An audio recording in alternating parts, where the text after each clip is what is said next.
Hi, I want to take a little bit of time to discuss some uncommon repair techniques. You'll see a lot of videos on brakes and whatnot for Chevy trucks. This is an '04 Chevy Duramax. It's an HD, as you can see, Duramax diesel.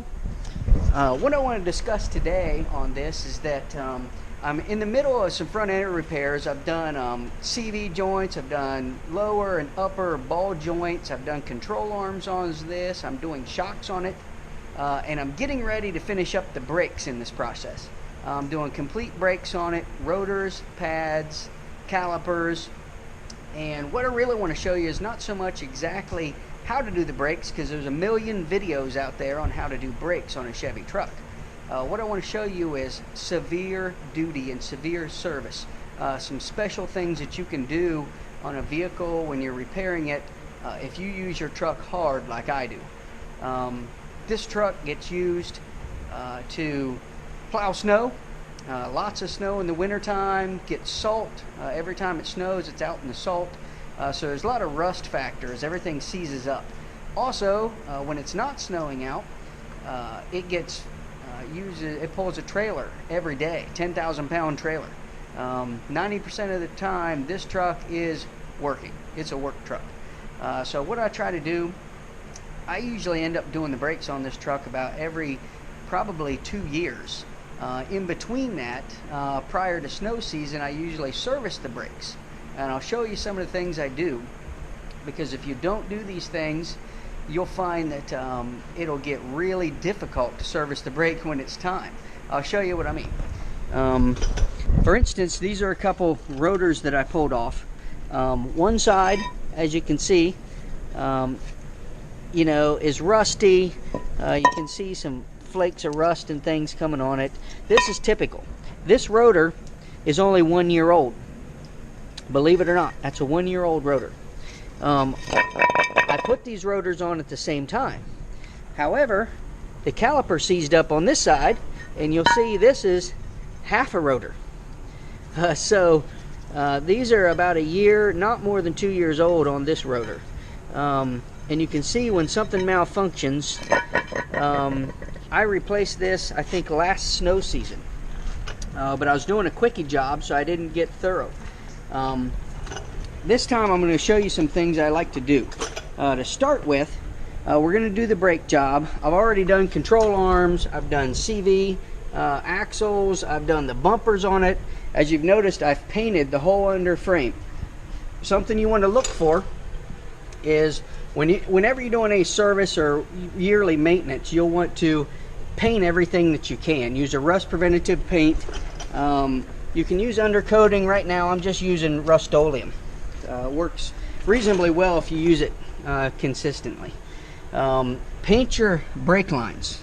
On Chevy trucks, these brake lines right up in here, they rust out all the time. So paint your brake lines at least once a year to just try to keep the rust off of them. I paint everything that I do. Everything that I use, I like to paint to try to keep as much rust off of it. Like I said, this truck is 13 years old. And because I service it, it's still on the road, it still works hard every day.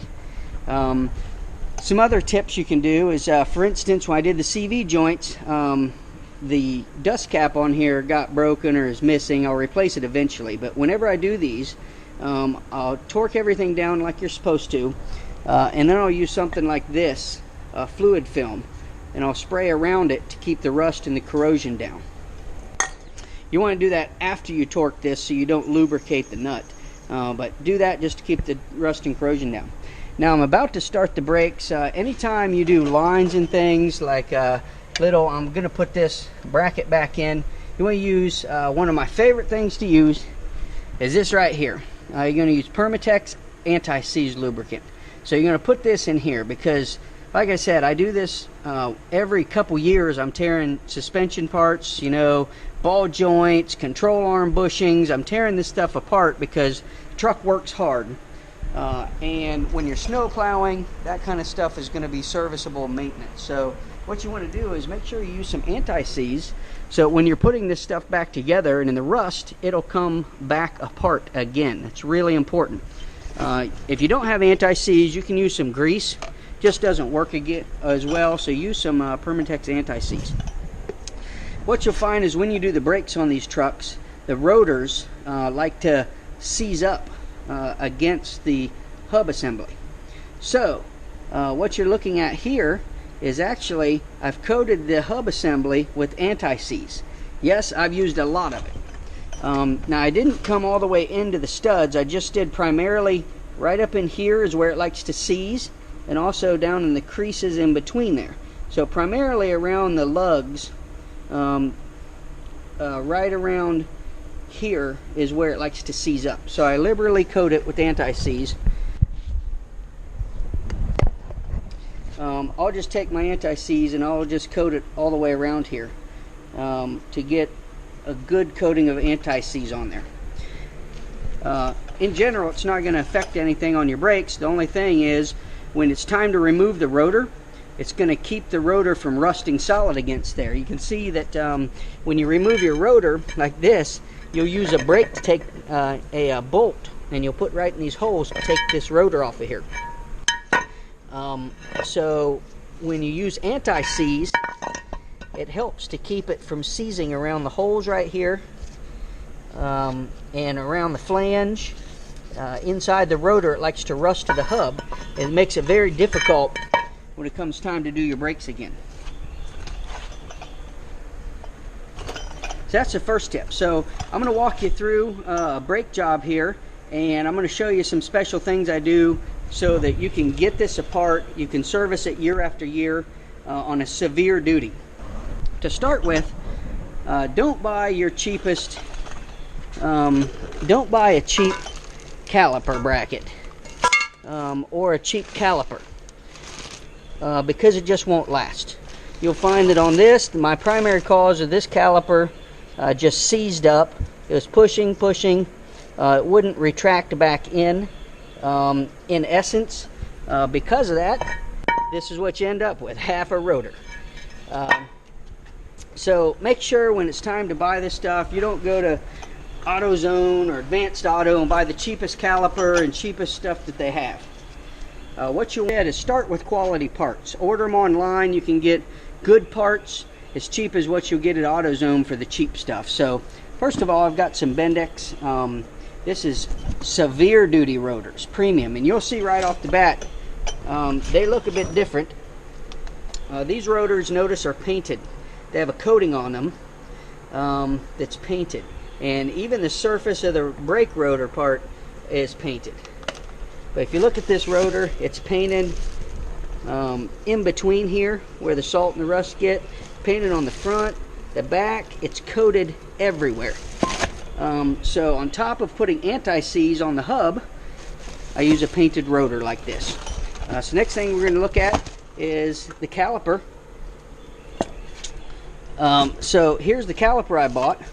Once again, I bought it offline, and I've already put the inside pad in there. We'll get to that in a minute. But to start with, get yourself a coated, they call them coated, not painted, but you want to get yourself a coated caliper like this. This will last a lot longer. Instead of 1 year or 2 years, you might get 5 years or a lot more service out of this coated caliper. There's also some tricks I'm going to show you when you install these things to make it easy to get this stuff apart again. So let's get into it. We're going to look at how we install it, what I do a little differently on a normal brake job, and why I do those things. Okay, we're just going to put our caliper or rotor on. Next thing I like to do is get a lug nut, and I put on the bottom. I'm going to put on one of the bottom studs. You'll see why in a minute. Okay, now I've tightened that on by hand. Now after I've done that, I'm going to wipe the anti-seize from the outside. What you'll find is you want to wear gloves for this. This anti-seize gets everywhere, and it does not want to come off. So you want to kind of wipe it around anywhere it's going to sling when you, you know, especially on the studs. If you get it out here on the end of the studs, past the lug nuts, when you put your lug nuts on, Most Chevy lug nuts have an open spot right here, and it'll just sling this anti-seize all over the place, and it's hard to get off when you get it on stuff. So definitely wipe off any excess to minimize that. Don't put any anti-seize more than about halfway out the lug to eliminate that. Next thing we're going to do is we're going to put on this new brake caliper.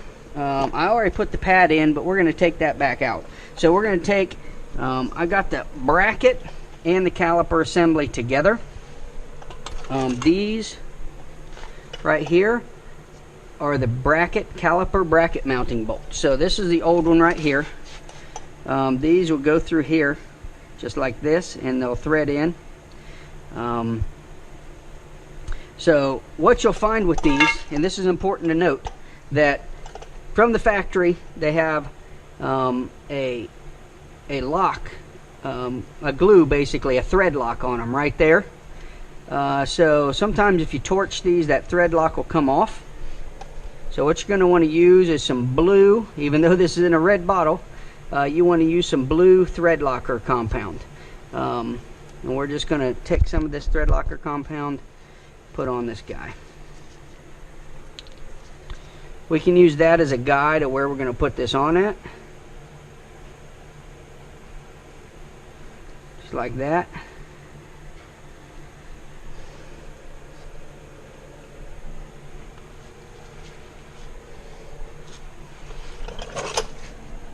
I set that down for a second, and we're gonna line up our brackets right here.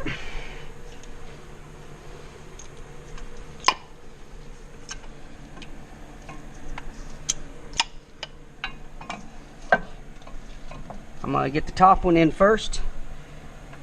Get up here, line it in. We're gonna go by hand on this guy until we get it threaded in there.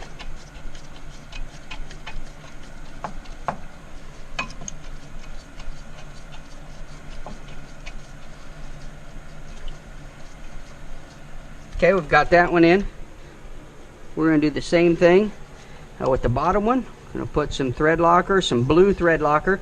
If you use red thread locker, you'll have to use heat to get this off. The blue is more of a medium duty. So use thread locker on these. Occasionally, under a severe situation, like I said, my trucks get used a lot. I've actually had these bolts come out of the mounting bracket. The bottom one especially will come out of the mounting bracket, and when it does that, you don't want to see what happens. Your caliper is going to come loose. Usually it screws up your rotor. You got a bad problem on the road. You don't want this bolt to come out when you're 3 o'clock in the morning snow plowing. You know, it's like a barren wasteland out there when you're snow plowing. It's like another world. So last thing you want is to have trouble with this stuff. Okay, so these guys are both in now. 21 right there. So I'll snug this one up. Snug this one up. Torque on these things, tight. What I do know is it's tight. It might be 75 pounds. So I'm going to use a little cheater bar like this on my ratchet. You could use a breaker bar if you want, but you know, I get this for breaking stuff loose.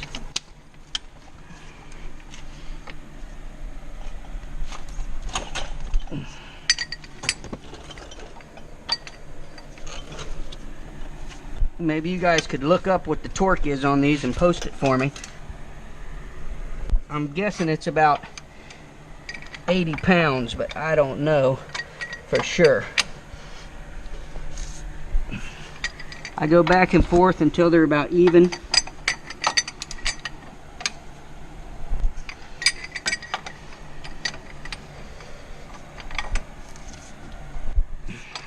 That'll do it. So next thing I'm going to do, even though this is a new caliper, in order to get my brake pads in here easier, I'm going to take out the pin slides. Right here, the pins that the caliper slides on. Here, a 19 millimeter on this.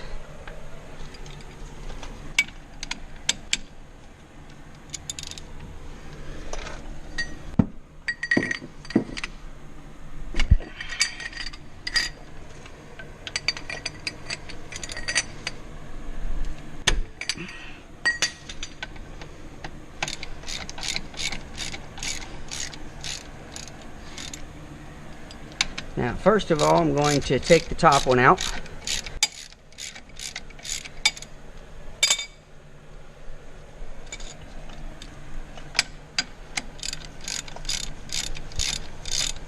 I know this is going to be kind of a long video.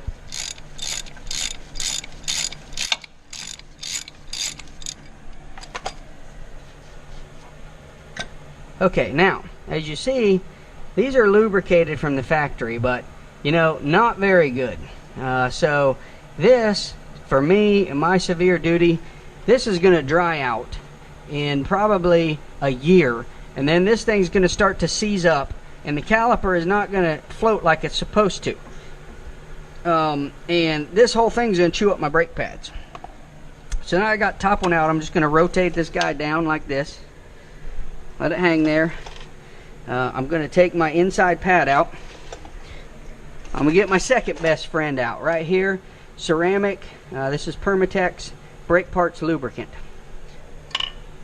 This is not a silicone. It's a step above that. It's a ceramic. First thing you want to do is put some of this on the back of your pads.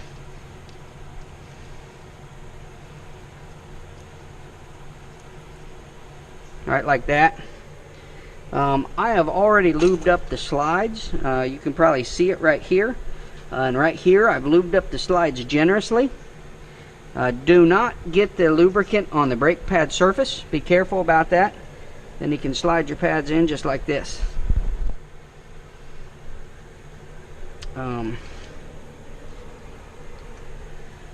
This front one, you don't really have to put anything on the front of it. It's not nearly as important to put it on the outside. This one doesn't seize up, but the inside one here, it will seize up against these caliper pistons right here sometimes. So you want to make sure you put it on the inside. Then take your lubricant, lube up these slides down here. If you don't know how to put these slides in, they're pretty easy. They just snap in place. But you want to lubricate, put a lot of lubricant just on the slides. Do not get it on your brake rotor.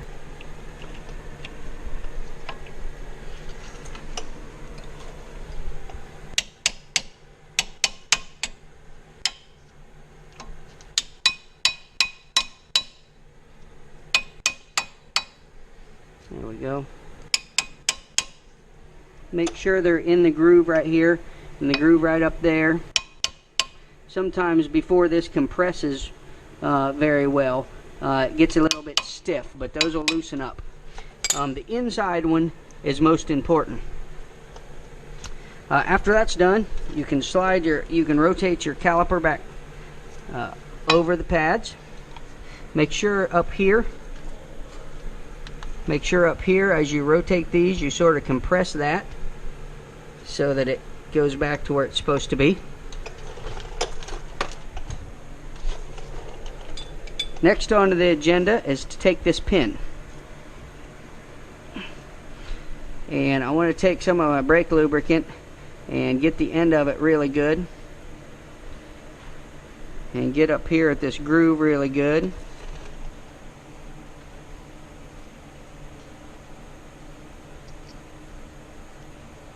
Just like that.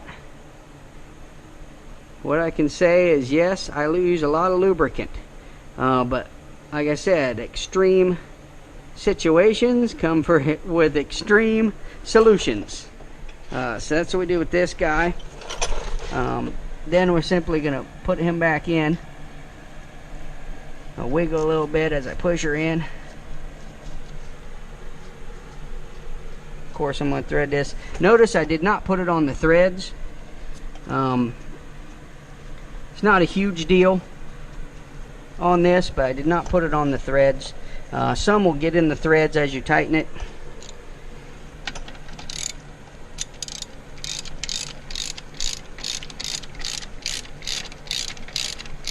As you notice, the rubber boot right there is starting to move when I start to tighten this in. Before I tighten this guy all the way in, I'm going to go ahead and get the bottom one. 18 millimeter on these. There we go. Okay, so now we're going to go back to the bottom one. Put it in there. Going by hand. I use this ratchet.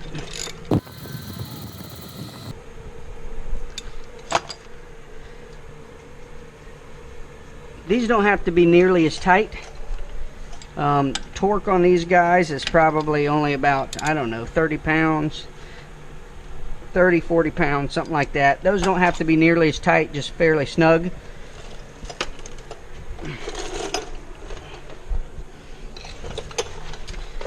Next, you want to take this boot and you want to make sure that you get it back where it belongs. Try to get this where you can see it and get both my hands on it.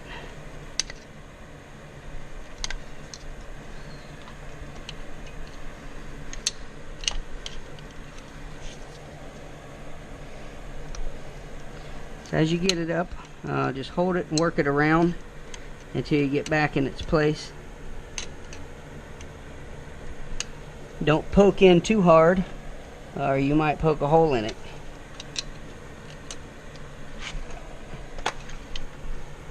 So now we got this boot back in its place.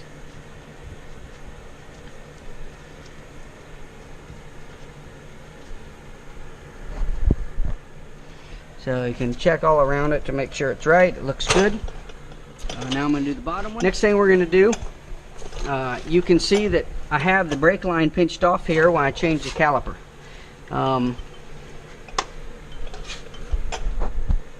So right here, I'm going to take this guy out. Now, this part here will go up against the side of your caliper on that flat spot. You want to make sure that you have one of these copper washers that cannot be used again because they're called crush washers. So they crush down to make the seal. So you put one on the inside and then one on the other side of the block. And then you want to make sure you're careful to line this up and give it a little wiggle as you push in to make sure you get the threads just right. Okay, so you want to go easy on this one. Make sure that this stays in place. And on this guy, you're probably only about 18 pounds. Not a big deal here. That's it for him. Probably something like 18 foot-pounds, something like that. You do not want to break this guy off or you're in trouble. So we've got the pads in, calipers in, we've got the rotor on. Now what I'd like to do is I want to use something like this, the fluid film, and you're going to coat this with the fluid film. And that's going to keep your bolt right here from rusting. Now this is only going to last you about 6 months or a year, but I put this on all my snowplow stuff too, and you'll find if you have to maintenance this stuff regularly, it'll help keep the corrosion off of this and keep the rust off. Just spray it right on there, that way the bolt doesn't get rusted. I also spray it on other things like up here on the outsides. You don't want to get it on your brake rotor. Speaking of the brake rotor, what we want to do is clean it off.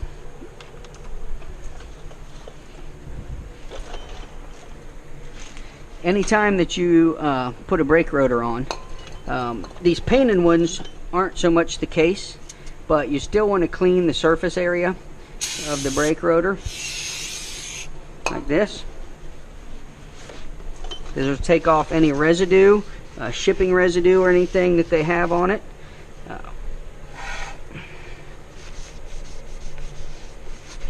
Make sure it doesn't get on your pads. You can do this before you install it too if you want.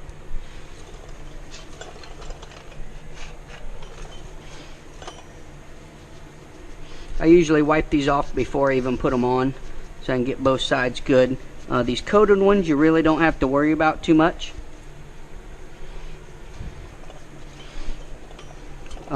Incidentally, I don't think I explained, I put this one lug on there to hold the rotor in place while I put the caliper bracket and stuff on. If not, the rotor wants to wobble like this. So you just put this one lug on until you're done. Now I can take this off and prepare. You can see it's starting to move.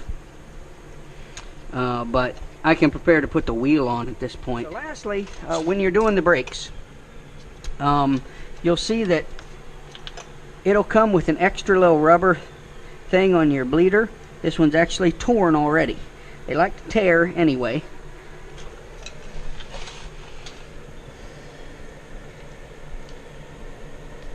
Here it comes. See, this little rubber boot just came from the factory. It's torn before I've even used it. Wonderful. I'm just going to put her up there to safekeeping. Now, after you bleed your brakes, I'm not going to bore you with the whole bleeding process. That's a whole separate video. You can watch other brake jobs on this. Now, before I start bleeding, this bleeder valve is very prone to rusting. So you really want to protect this guy a lot. You don't want to put any anti-seize or anything inside here that's going to get in your brake system. However, what I like to do is put some anti-seize right around this edge, this outside edge.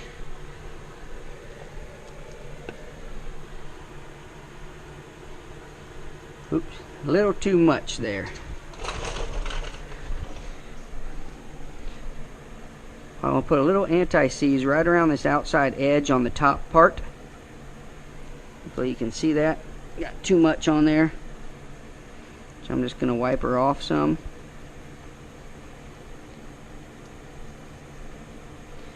Now you don't want to get the anti-seize anywhere down in this cone area. You want to clean any of that off. Just put it on the threads carefully. Like that. Then go ahead and put it back in your threads. Make sure it's clean, because you don't want it in your brake system.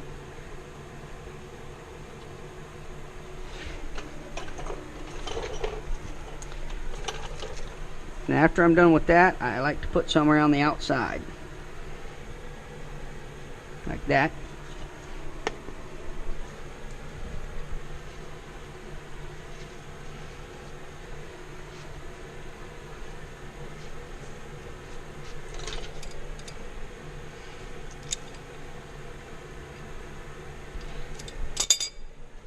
So now I have it in the threads in there. And when I go to bleed it, it'll stay in the threads.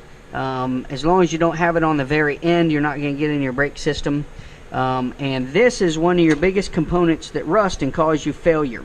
When you're trying to change your pads and everything gets rusty in the future, unless you can get this bleeder out, you're going to be in trouble. You might have to change the whole caliper assembly, which is going to cost you a lot of money if you can't get this bleeder out right here. So it's really important to keep anti-seize on that bleeder. After you've bled the brakes, once again, use some fluid film, spray it on that guy right there. After you're finished bleeding it, spray it all over this guy, and then take your rubber cap and put it back over there. Keep this thing in best service as you can. On your brake system, the most important things, the three most important things, is number one, lubricate these pins. Number two, or these slides I should say, right there, so your pads slide in and out. Number two, the most important thing to lubricate is the pins right there, that like we did with some brake lubricant in this. So probably once a year at least, you want to lubricate this slide, you want to lubricate these pins, and you want to make sure that you keep this from rusting. Those are the three most important things on your brakes that would keep this thing serviceable. I would say after that, the next most important thing would be to, behind this, to use some anti-seize behind your rotor so you can get everything apart. So that's how I do a brake job when I'm looking for extreme duty service. You'll see lots of brake jobs out there. There's a couple little things I do on this because I do brakes frequently. Hopefully that's helped you, and next time it comes to do this brakes 2 years down the road, everything's going to come apart much easier, and I'm going to have a good luck with it. Thanks for watching.